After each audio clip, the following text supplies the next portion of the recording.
Hello everyone, my name is John Sierra and I am a Tolkien scholar, and I am here to answer your questions about the works of J.R.R. Tolkien, whether it's The Lord of the Rings, The Hobbit, The Children of Hurin, Beren and Luthien, The Silmarillion, The Fall of Numenor, any of his books, or just anything to do with Tolkien, because I study him quite extensively, as you might have noticed.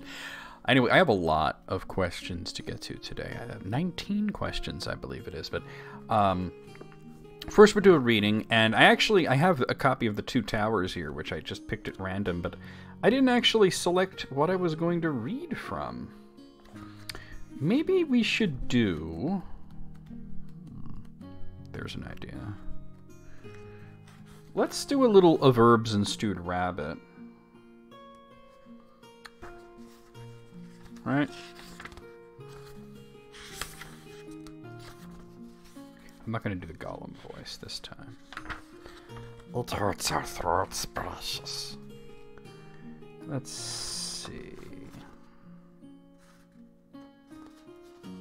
Yeah.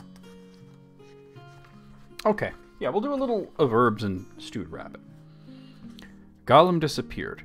He was away some time, and Frodo, after a few mouthfuls of lembas, settled deep into the brown fern and went to sleep. Sam looked at him. The early daylight was only just creeping down into the shadows under the trees, but he saw his master's face very clearly, and his hands, too, lying at rest on the ground beside him. He was reminded suddenly of Frodo as he had lain, asleep, in the house of Elrond, after his deadly wound. Then, as he had kept watch, Sam had noticed that at times a light seemed to be shining faintly within. But now the light was even clearer and stronger. Frodo's face was peaceful, the marks of fear and care had left it, but it looked old and beautiful, as if the chiseling of the shaping years was now revealed in many fine lines that had before been hidden, though the identity of the face was not changed. Not that Sam Gamgee put it that way to himself. He shook his head, as if finding words useless, and murmured, "I love him. He's like that. And sometimes it shines through somehow. But I love him whether or no." Gollum returned quietly and peered over Sam's shoulder. Looking at Frodo, he shut his eyes and crawled away without a sound. Sam came to himself a moment later and found him chewing something and muttering to himself. On the ground beside him lay two small rabbits, which he was beginning to eye greedily. "Smeagol always helps," he said. "He has brought rabbits, nice rabbits, but Master has gone to sleep, and perhaps Sam wants to sleep. Doesn't want rabbits now? Smeagol tries to sleep, but he can't catch things all in a minute." Sam, however, had no objection to rabbit at all, and said so. At least not to cooked rabbit. All hobbits, of course, can cook, for they begin to learn the art before their letters, which many never reach. But Sam was a good cook, even by hobbit reckoning, and he had done a good deal of the camp cooking on their travels when there was a chance. He still hopefully carried some of his gear in his pack. A small tinderbox, two small shallow pans, the smaller fitting into the larger, inside them a wooden spoon. A short two-pronged fork and some skewers were stowed, and hidden at the bottom of the pack in a flat wooden box a dwindling treasure, some salt. But he needed a fire and other things besides. He thought for a bit, while he took out his knife, cleaned it and wetted it, and began to dress the rabbits. He was not going to leave Frodo alone asleep, even for a few minutes. "Now, Gollum," he said, "I've got another job for you. Go and fill these pans with water and bring him back." "Smeagol will fetch water, yes," said Gollum. "But what does the hobbit want all that water for? He has drunk, he has washed." "Never you mind," said Sam. "If you can't guess, you'll soon find out, and the sooner you fetch the water, the sooner you'll learn. Don't you damage one of my pans, or I'll carve you into mincemeat." While Gollum was away, Sam took another look at Frodo. He was still sleeping quietly, but Sam was now struck most by the leanness of his face and hands. "Too thin and drawn he is," he muttered. "Not right for a hobbit. If I can't get these conies cooked, I'm going to wake him up." Sam gathered a pile of the driest fern and then scrambled up the bank, collecting a bundle of twigs and broken woods. The fallen branch of a cedar at the top gave him a good supply. He cut out some turfs in the front of the bank just outside the fern break, and made a shallow hole and laid his fuel in it. Being handy with flint and tinder, he soon had a small blaze going. It made little or no smoke, but gave off an aromatic scent. He was just stooping over his fire, shielding it and building it up with heavier wood, when Gollum returned, carrying the pans carefully and grumbling to himself. He set the pans down and then suddenly saw what Sam was doing. He gave a thin, hissing shriek and seemed to be both frightened and angry. "Ah, no," he cried. "No, silly hobbits. Foolish, yes, foolish. They mustn't do it." "Mustn't do what?" said Sam in surprise. "Not make the nasty red tongues," hissed Gollum. "Fire. Fire, it's dangerous. Yes, it is. It burns, it kills, and it will bring enemies. Yes, it will." "I don't think so," said Sam. "Don't see why it should if you don't put wet stuff on it and make it smother. But if it does, it does. I'm going to risk it anyhow. I'm going to stew these conies." "Stew the rabbits," squealed Gollum in dismay. "Spoiled, beautiful meat Smeagol saved for you. Poor, hungry Smeagol. What for? What for, silly hobbit? They are young. They are tender. They are nice. Eat them.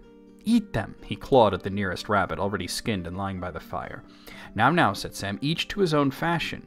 Our bread chokes you, and raw coney chokes me. If you give me a coney, the coney's mine. See to cook if I have a mind, and I have. You needn't watch me. Go and catch another and eat it as you fancy, somewhere private and out of my sight.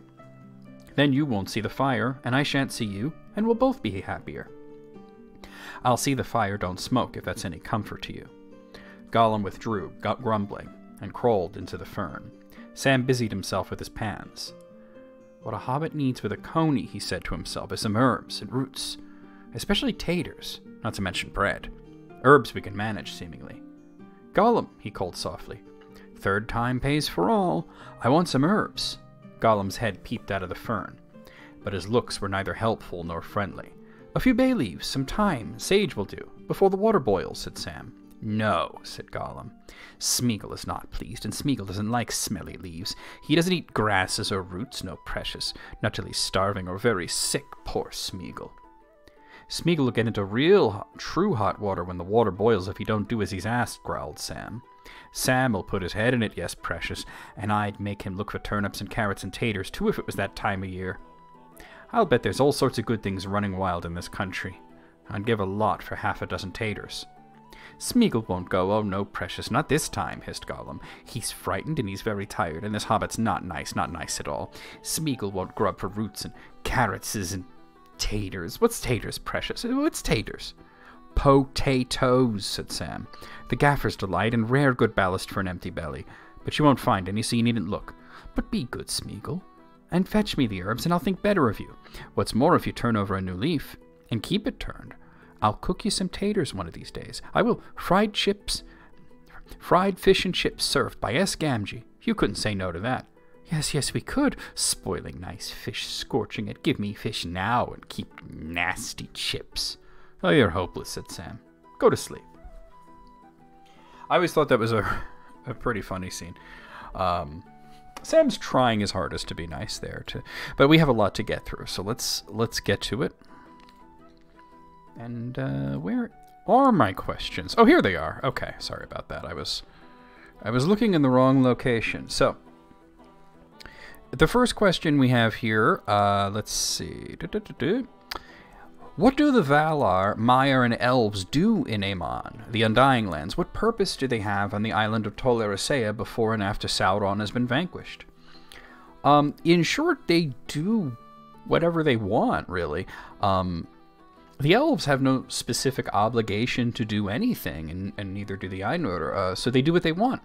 In the Silmarillion, it seems that the Elves, at least, that completed the Great Journey and settled in places like Eldamar and Valinor were mostly concerned with crafts. The Teleri liked to make ships. The Noldor made gems and gem crafts. The Vanyar liked to write songs and poetry. They basically found something that they liked and did it, and the same could be said for the Ainur. Eressëa is another place that elves may choose to live once it's settled permanently off of the shore of Aman.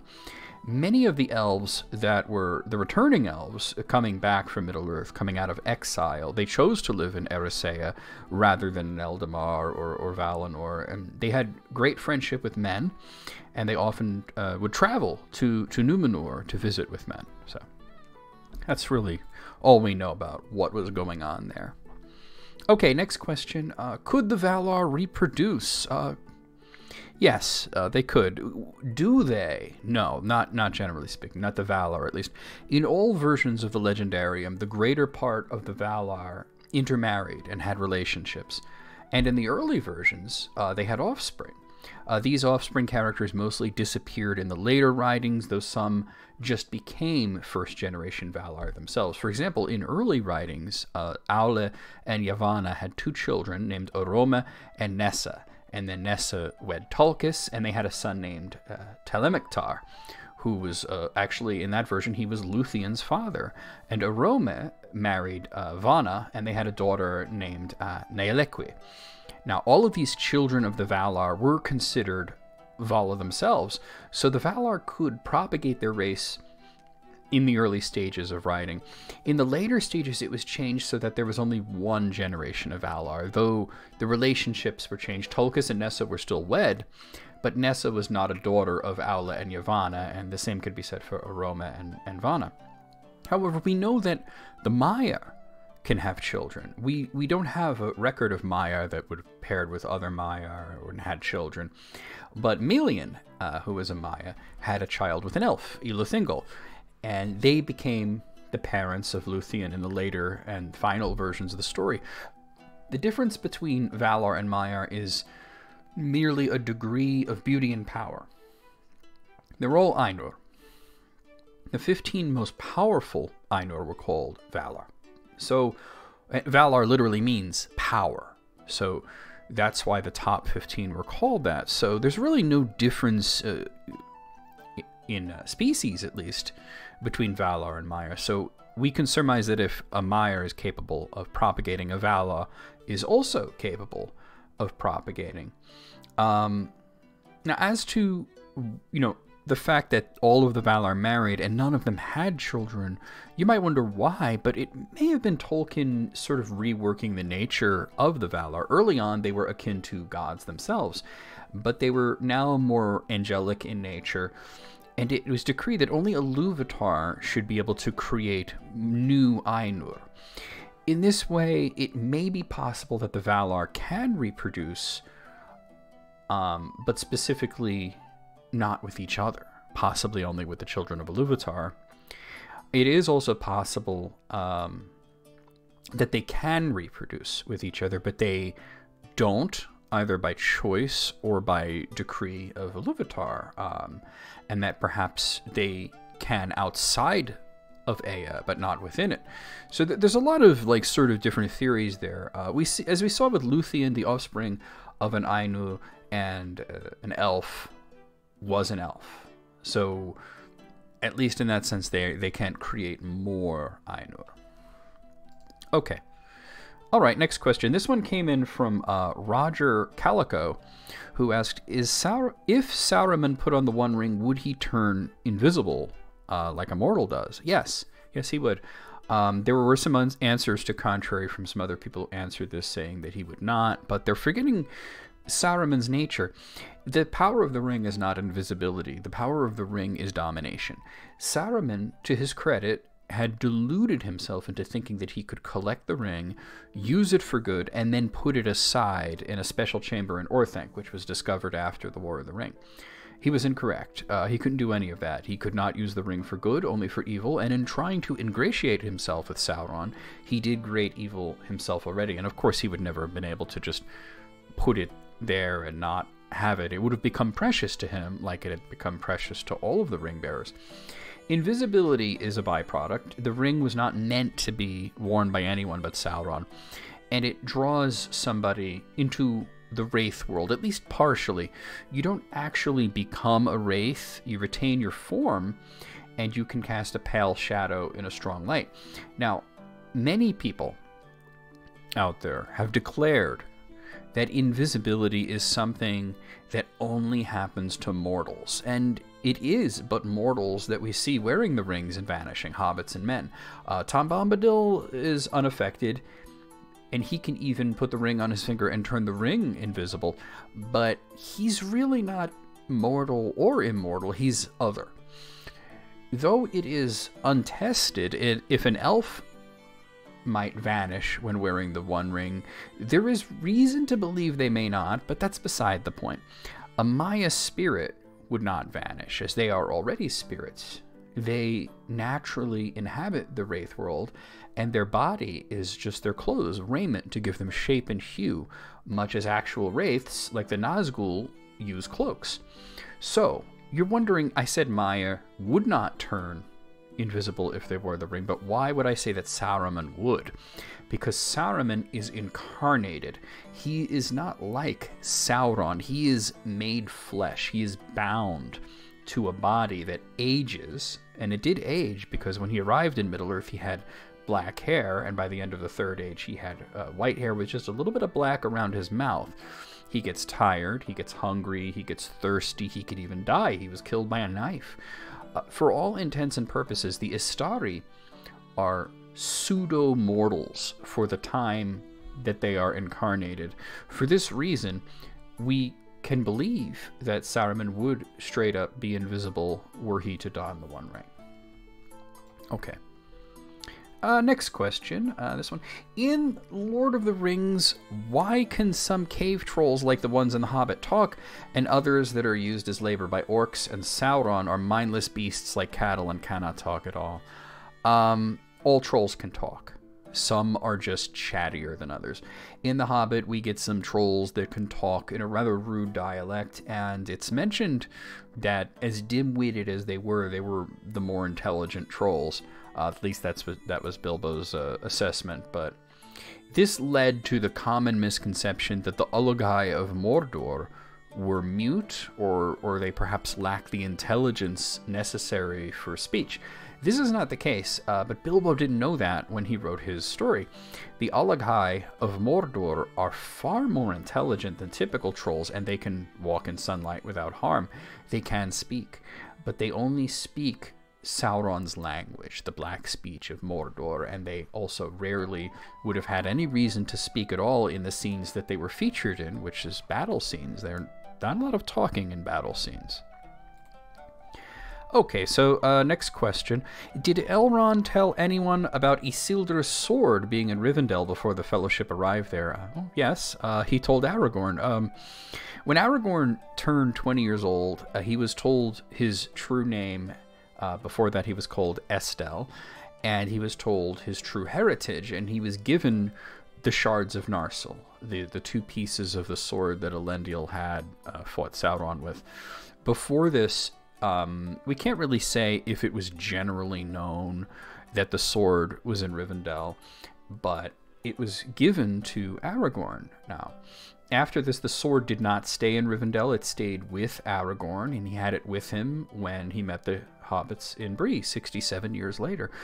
He had it reforged in Rivendell when they arrived, and they renamed it Anduril.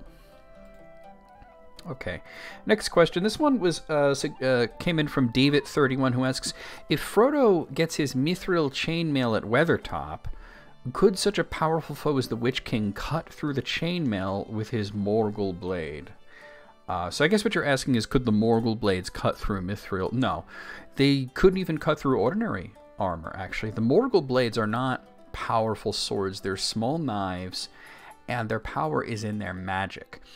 And they were designed in a very specific way. They would not go through Mithril, they would not go through normal silver, they would not go through steel or iron or any kind of metal, really, because they were very fragile.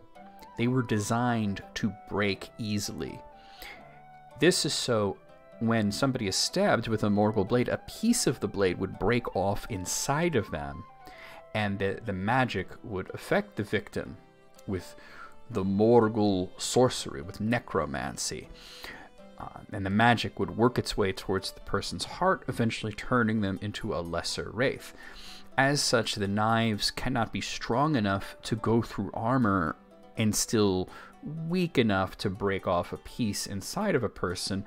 Frodo had no armor on at the time, and if you read the scene where Bilbo gives Frodo the armor, the Mithril shirt, Bilbo comes off as sort of very regretful that he didn't already give Frodo the armor, leave it to him along with the house and all the money, and that he took it with him instead, because he's thinking, if I had given him this, he wouldn't have nearly died.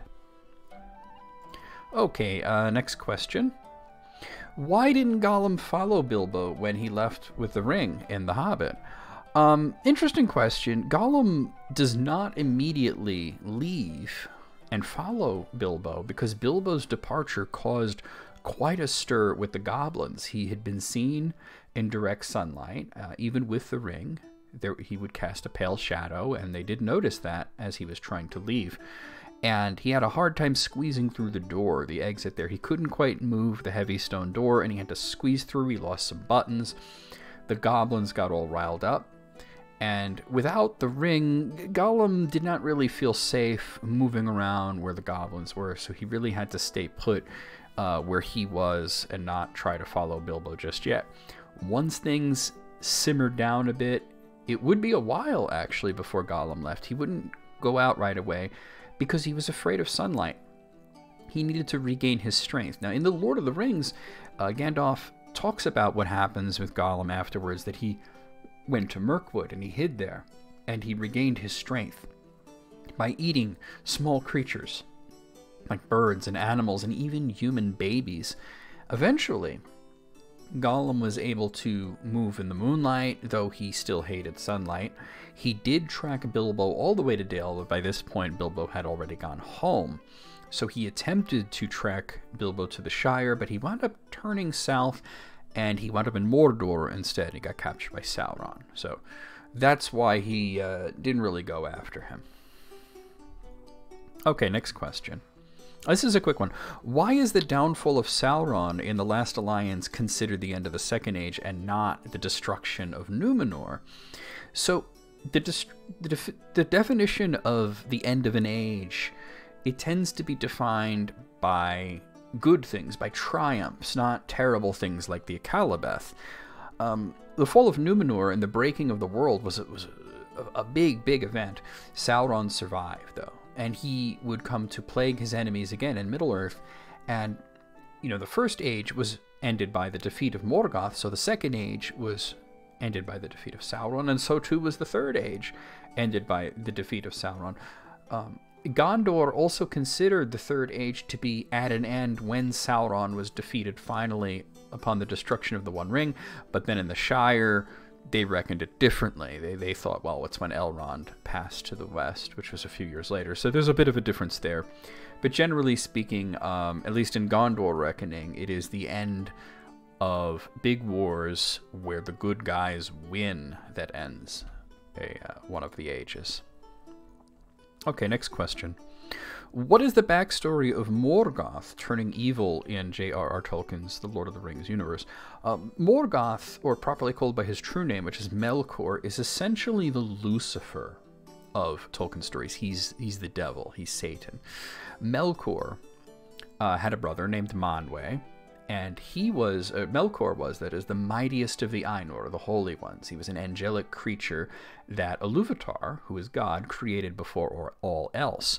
Now, Melkor was given the greatest of might, but Iluvatar seemed to prefer Manwë because Manwë understood the mind of Iluvatar better, or at least what Iluvatar was trying to do. So already you sort of see where there's two brothers and one is the favorite and the other is kind of not.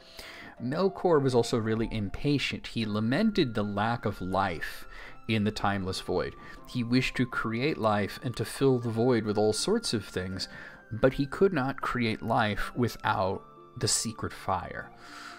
So he searched all over for the secret fire and he could not find it, because it was within Iluvatar the whole time, and later he imparted the secret fire into the heart of Ea, the universe, when he created it.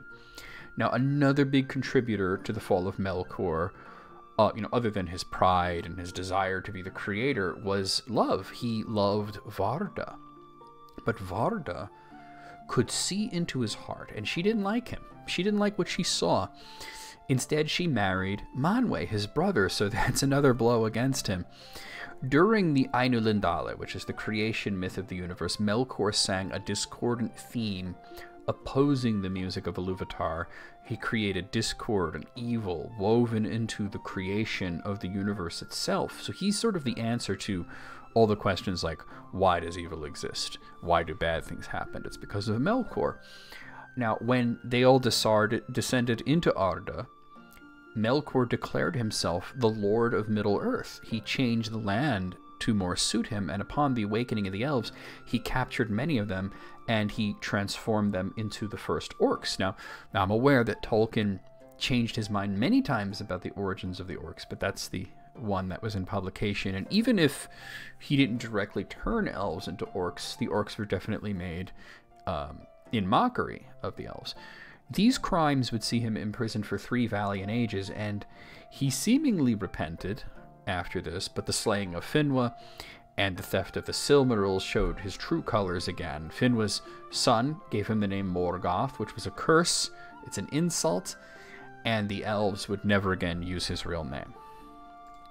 Okay, good question, though. Okay, so this next one comes from, I hope I'm saying this right, Emily Sorilla, who asks, the start of the Song of Durin says that Durin woke and walked alone, but how can this be the case when Eru specifically made the elves wake first? Does it just mean that he was the first dwarf to awaken and the elves hadn't gotten there yet? So it means actually 3 things. For the first thing that it means is that Durin was indeed the first dwarf to awake. The others awoke a bit later. The elves, of course, were already awoken. Another thing that it means is that he was not in the same location as the other fathers of the dwarves. Aule created 7 fathers of the dwarves, and Durin awoke at Mount Gundabad, while the others awoke in the Ered Luin, the Blue Mountains, and some of them were also in Rhûn. Aside from this, the third thing is that Aule did actually create female dwarves. He didn't just stop at the first 7. He created 6, we'll call them mothers of the dwarves, and they were the wives of the fathers of the dwarves. But notice I said 6, not 7. Durin did not have a mate. He was alone when he awoke. So he did not wake up beside someone who was to be his wife, while all the other fathers of the dwarves did. Of course, he did have a wife later on, but that's what it means by he walked alone. There was nobody around him when he woke up. There were elves, but they weren't at Mount Gundabad. Okay, next question. Okay, so this is the one from the thumbnail. Here we are. In The Lord of the Rings, if a mortal wore the One Ring and turned invisible, would elves be able to see that person? So, no. Definitely not. There is a possible exception, but that's untested. When a mortal wears the One Ring, and I went over this a little while ago, for all the bearers of the One Ring have been mortal, other than Sauron and Tom Bombadil. They weren't really invisible. As I mentioned earlier, they were partially drawn into a special realm that Tolkien called the Wraith World. I say partially because they still have form. They can still cast a very pale shadow and very strong light. Most people do not have the ability to see the Wraith World. It's invisible to our eyes. So when somebody is partially or mostly drawn into the Wraith World, most people can't see that person. Now, many people have stated that elves can see spirits. But when you wear the One Ring, you're not a spirit. You are a guest in the spiritual realm. Also, the whole premise of elves being able to see spirits is faulty. Olorin was able to walk unseen among the elves in Valinor, and the Valar, too, could unclothe themselves and be invisible to the elves. Bilbo was not seen at all during all the time he spent wearing the ring in Mirkwood, and there were elves everywhere. So it seems pretty cut and dry, right? Definitely elves can't see a mortal wearing the One Ring. There may be one exception. That's Glorfindel. Glorfindel was afforded additional angelic power by Manwë to assist him in his mission. While Glorfindel is not a spirit, he is supercharged with a spiritual power. When wearing the One Ring, Frodo sees him much as he sees the Nazgul, but instead of pale and dead, he sees Glorfindel as radiant and glorious. Now, despite what some others say, it's not indicative that every elf who has seen the Two Trees of Valinor could see Frodo wearing the ring or whoever wearing the ring. This is specific to Glorfindel. However, Tolkien does not tell us whether in this scene, whether Glorfindel sees Frodo. Only Frodo sees Glorfindel. It's 100% from his perspective. Personally, I think it's likely that Glorfindel would see Frodo in this scene, much as Tom Bombadil did, but it would not be the same as the Nazgul seeing him. That's at least what I think. Okay, next question. If Sauron had joined Pharazon when he invaded Valinor, could he have defeated the elves there and the Vala? Oh, no. Of course not. It would have gone differently too. It would have gone very badly for Sauron. There was no chance that he was actually going to go with the king and attack Valinor. In Numenor, they knew who Sauron was. He wasn't really trying. He wasn't really in disguise. They knew he was Sauron, but he had elevated himself. They called him Zigur, which means sorcerer, and he had started a cult there in Numenor that had overcome Numenor, and they were worshipping Melkor. And they started off at least worshipping Melkor, but then they started worshipping Sauron as Melkor's stand-in in Arda. The Numenorians were in for a penny and a pound, and they were doing ritual human sacrifices at his behest, which were going off of his claim that this was going to make them immortal. But it just continued to make their lifespans grow shorter and shorter because they were losing the favor of the Valar, letting Sauron manipulate the king into his attack on the Valar. So Sauron knew that he was sending them off to die. That was the whole point of it. And the result would be nothing less than the total destruction of Numenor, which was Sauron's goal. His only regret was that he didn't get all of them. Not all of the Numenorians were killed. Elendil and those with him that were on ships, and the Numenorians that were in Middle-earth, they all survived. And they formed countries like Gondor, that's why Sauron went to war with places like Gondor, because that was his enemy. That was Numenor. If Sauron had actually went, he wouldn't have been foolish enough to do that, but if he had actually went, he would have been captured prior to the Akalabeth. Either Eonwe or possibly one of the Valar themselves would have gotten custody of him, and he would have been tossed into Mandos. He wouldn't be permanently slain along with the king and his fleet, but if he was foolish enough to come along, they would have made sure to capture him. Okay, next question. Let's see. Okay, this one came in from Eric Hildreth, and this one's a little bit more involved. For if we have found this thing, there are some among us with strength enough to wield it. That too he knows. Would the manifest powers of the ring be different depending on those who mastered it? So this sort of comes from the idea that the ring gives power according to stature. It is highly doubtful that anyone could actually master the ring. This is Gandalf's quote, and we have to view his quote in the full context of The Lord of the Rings.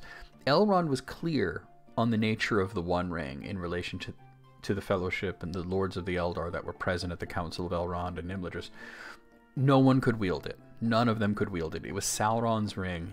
It was Sauron's ring alone. The only one who could wield it were those with a great deal of power already, and they would set themselves on Sauron's throne. That's what Elrond said.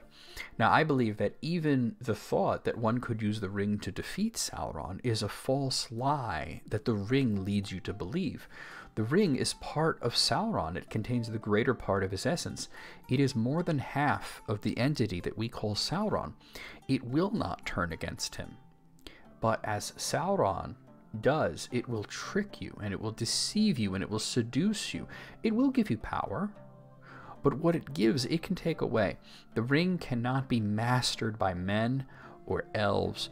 To master the ring is to master Sauron himself, and the ring will not let that happen, and the ring will let you believe that you have mastered it in its goal to become complete, to reunite with Sauron.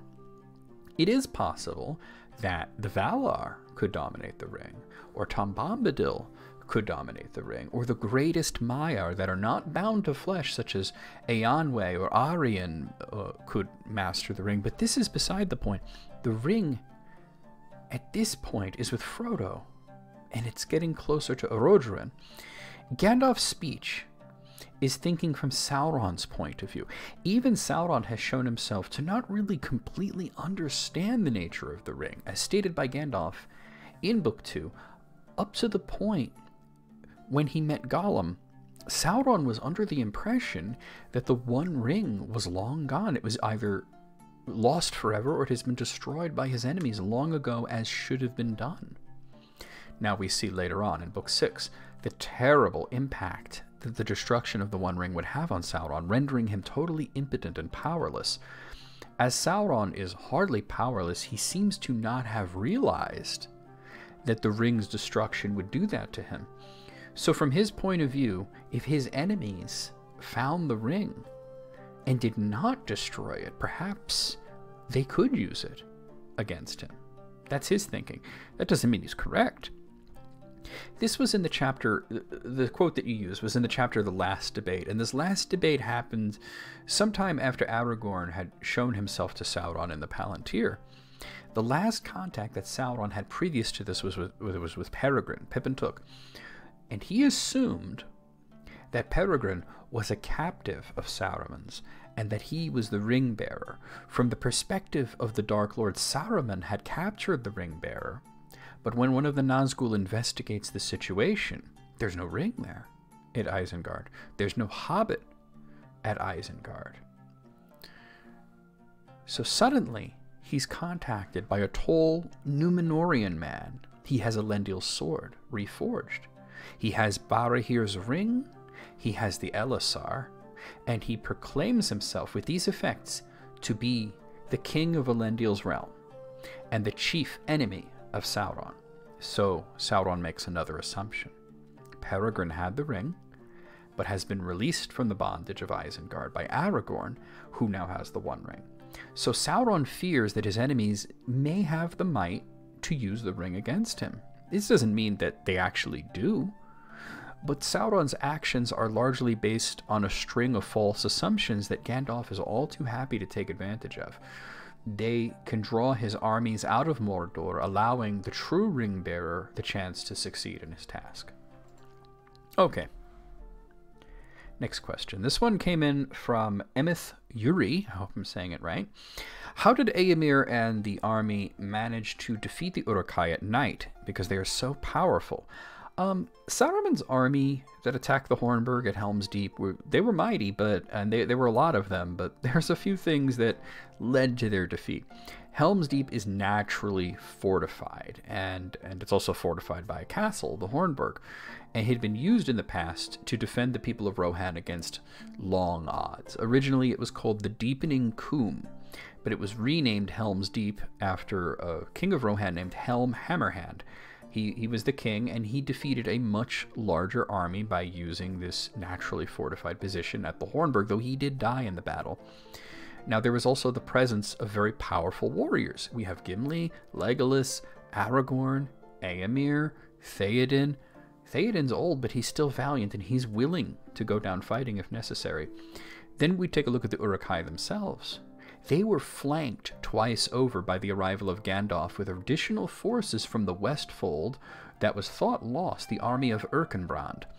Now, the Uruk-hai had foes on two sides, and they fled into a forest, but that forest wasn't there a minute ago. That's indeed another flanking army of Huorns brought by the Ents of Fangorn Forest. So they're facing attack from three sides, and they really didn't stand much of a chance. They were surrounded. This seems easier than it could have been for the forces of Rohan, but aside from making a large army of mighty orcs who can walk in the daylight, Saruman didn't really do much else. He didn't show up personally for the battle. He didn't add his own might. He was no great war leader or strategist like Sauron was. Saruman's goblins, they may have been taller and more muscular, hardier warriors. They may have had more endurance, but they kind of seemed dumb. They kind of seemed stupid when compared to the crafty Black Uruks of Mordor. And they got very easily outmaneuvered. Okay, next question.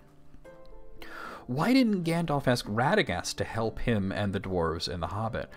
Radagast probably did help Gandalf, though Radagast is not actually a character in The Hobbit. He is mentioned a single time when Gandalf drops his name when speaking to Beorn.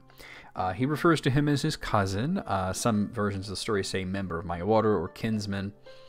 I'm going to read you the relevant passage here from The Hobbit.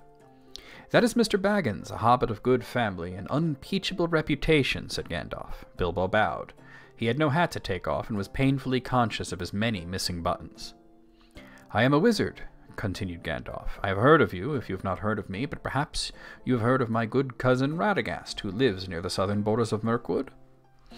So the important thing to note here is that where he says Radagast lives. near the southern border of Mirkwood.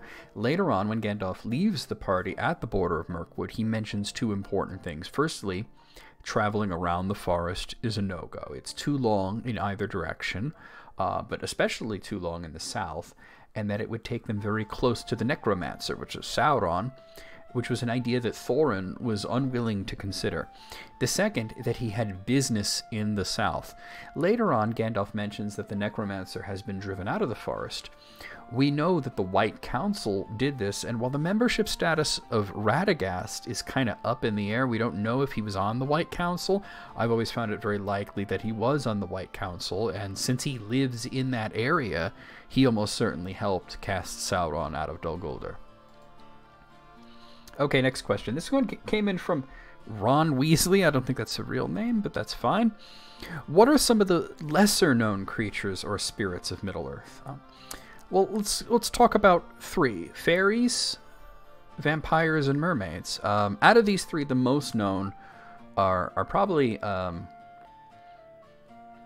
vampires, believe it or not. And they're barely known at all. The only named character to be a vampire, other than Sauron, because he could transform into a vampire at will, was Thorinwithil.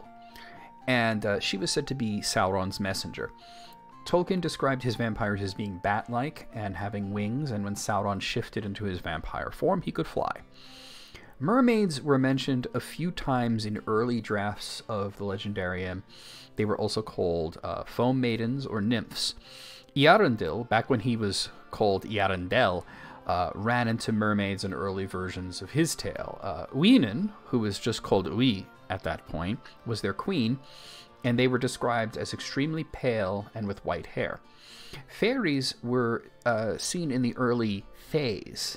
They were sylph-like creatures of a similar order to mermaids, but also straight-up fairies were mentioned in Hobbit lore, and this even made it into the published version of The Hobbit. It was mentioned that one of the ancestors of the Took line may have married a fairy, which explains their longer than average life. And I have a lot of thoughts about that. That's going to be a whole separate video at one point, but we're not going to get into that right now. So Bilbo sort of dismisses this as just Hobbit folklore. It's not true, but there's reason to believe that the Hobbits may have called elves fairies in their very early history. Like I said, I have a lot of thoughts about that. I'm actually publishing a paper about it, and it's going to be a whole other video at one point. While Tolkien wrote no record of a hobbit and an elf getting married, it's theoretically possible because the hobbits are basically an offshoot of the race of men. So, yeah. Like I said, I don't want to get any deeper into this because it sort of runs into the paper that I'm working on. Well, it's in peer review right now, but it sort of runs into a lot of things. So we're just going to call it quits there. But there are some examples: fairies, vampires, and mermaids. Very, very lesser-known creatures in the Legendarium. Okay, next question. This one came in from Connor Doherty, who asks, did Sauron know that the Valar would not enter the war against him due to their fear of damaging Middle-earth again, or did he have some fear that this could happen? Good question. I would have to say that Sauron was certain that they would not enter the war, but his reasoning was different. Our understanding of the Valar's unwillingness to take a more direct role in the wars in Middle-earth during the Second Age and the Third Age is that the Valar saw the destruction in the War of Wrath in the First Age, and they knew of the marring of the planet caused from the earlier war after the Spring of Arda, so they wished to take a less destructive and more hands-off approach when it came to Middle-earth. For Sauron's part, however, he didn't know their reasoning, but he did know of their inaction. After the War of Wrath, Sauron actually tried to surrender himself to Eonwa, and he asked Eonwa for pardon, and Eonwa said that he did not have the authority to grant pardon to Sauron, as they were of the same order. And he told Sauron if he was serious about getting a pardon, he should travel to Valinor and throw himself at the mercy of Manwë. Sauron did not do this. He felt very ashamed at this point. He was humiliated. Think of it like a cop getting pulled over by another cop, and he's just kind of expecting not to get a ticket, and then he does. Sauron was willing to go to a peer to ask for one professional courtesy, but he was not willing to stand before the Valar, because then there would be real consequences. it would not be Sauron asking a favor of a peer, but he would be supplicating himself before a superior. He was high in the councils of Morgoth, and he had a hard time dealing with the idea of being, busted down to peon status by Manwë. And like I said, there would be real consequences, and he was afraid of what punishment might come his way if they did not agree to immediately pardon him. Yeah, so he's sort of going up to Eowyn like, we're cool, right? And Eowyn's like, I don't have that authority. So Sauron stayed in Middle-earth. He tried to do good works and heal the land after all the evil that he had done, and all the evil that Morgoth had done. This was going about things the wrong way, however. He was told exactly what he needed to do to repent, but he decided to go rogue and do it his own way. Sauron never sensed the approval of the Valar for his good works. In fact, he didn't sense them at all. He came to believe that they had abandoned Middle-earth. They were not interested in what was going on in Middle-earth. So this led to his descent back into evil. For Sauron, he was a control freak. He was a micromanager. He loved order, and he wished to impose order on everything. Sauron thought only he could save Middle-earth from disorder and chaos. And this sort of thinking had already been how Melkor seduced him and managed to sway him into evil the first time. So it wasn't long before he was building up his empire again. So it was more the belief that the Valar had lost interest in Middle-earth that made him sure that they would not join the war. In fact, he may have believed that they would not interfere ever. Now, at some point, he must have realized that they had, in fact, been interfering, likely when he spoke with Saruman, because Saruman was sent there by the Valar, but that's sort of another thing. Okay, next question. Why did Eru Ilúvatar never task Aule with going to the Little Kingdom to reclaim Sauron, his lost pupil? Not an invasion, not punitive, a craftsman correcting his apprentice. For this to work, you have to assume that Sauron would be open to this sort of correction, and he was not. Aule was certainly willing to do such a thing, and he even did it for Ulmo. Ulmo's apprentice Osse had gone astray and served Melkor. Osse was brought back to the side of the Valar by Uinen and her love, and she was prompted to do this by Aule. For Aule to take it upon himself or be asked by Ilúvatar to go and have a fatherly chat with Sauron would be a waste of time. Sauron can't be swayed by love like Osse was, and Sauron was not interested in having any sort of conversation with the Valar. Like I pointed out in the last one, he didn't want to talk to Manwë, he didn't want to talk to anybody that was in that organization. At the end of the First War, Melkor was brought back to Aman in chains, and he was kept in Mandos for 3 ages. A passage in the Silmarillion mentions that the Valar were unable to find Sauron at this point. He kept himself well hidden in the darkest depths that they did not know about. At the end of the War of Wrath, Sauron, as I mentioned, he tried to surrender to Eowyn, but he couldn't go through with actually going to Aman, traveling to Valinor, going through the proper channels, and surrendering to Manwë. His shame and his fear would not allow it. So if Aule came to Middle-earth with the intention of having a chat with Sauron and trying to get him to see the light, he wouldn't get the chance. The moment one of the Valar stepped onto Middle-earth, Sauron is going to hide, and he is very good at that. Okay. Last question. We managed to get through this in a pretty decent time frame here. Why does the level of technology in The Lord of the Rings seem to stay so stable? A lot of S sounds in there. Over thousands of years, with 3 ages each, being several thousand years each. In Wheel of Time, I had to figure out in my head what WOT was. They explain it as the Wheel of Time setting everything backwards again. Is it similar in The Lord of the Rings? There's really sort of 2 big answers that I could give here, one of which is the author's desire and the other of which is the nature of technological advancement. The author would just say that he was writing a fantasy story, a fairy story, and he specifically designed the legendarium to be mythology. Whether or not Tolkien was successful in creating a mythology that was uniquely English which was his goal. Whether he succeeded or not is a matter of interpretation. But in creating a story that could serve as a mythological past of our world, technological advancement would not make much sense because it's the past. Now, this brings us into the fact that the themes we see in Tolkien's work, diminishment is a big one. When we go from the First Age to the Third Age, the difference is stark. Lifespans have dwindled, crafts are lost, conflicts got smaller. Everything is on a much smaller scale in the Third Age compared to the Second Age and the First Age especially.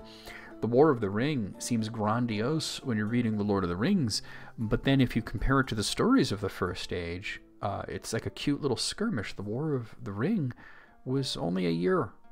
It was only a year, and the War of Wrath was 40 years and destroyed an entire part of Middle-earth.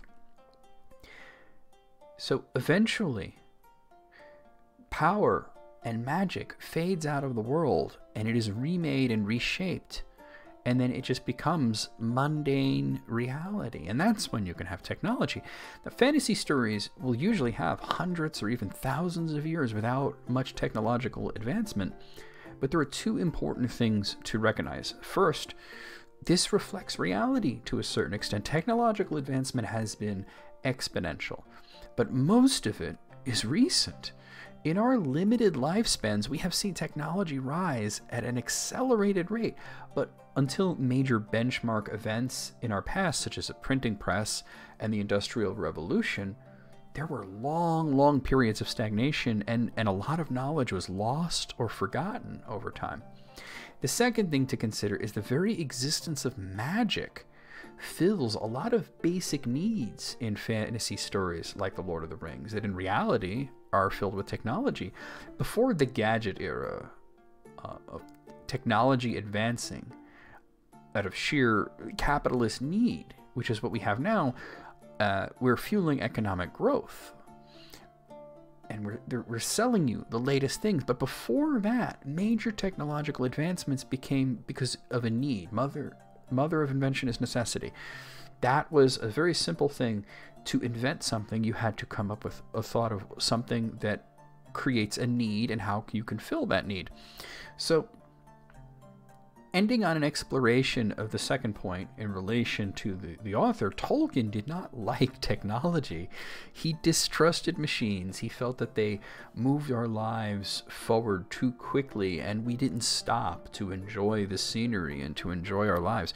The Shire is a representation of the idealized English countryside of his youth, and Saruman ruined it with mills and machines and pollution. This mirrors the way that he experienced his homeland having changed after coming home from the Great War, except in his fantasy story, there are heroes to stop it, when in reality, time's arrow moves forward.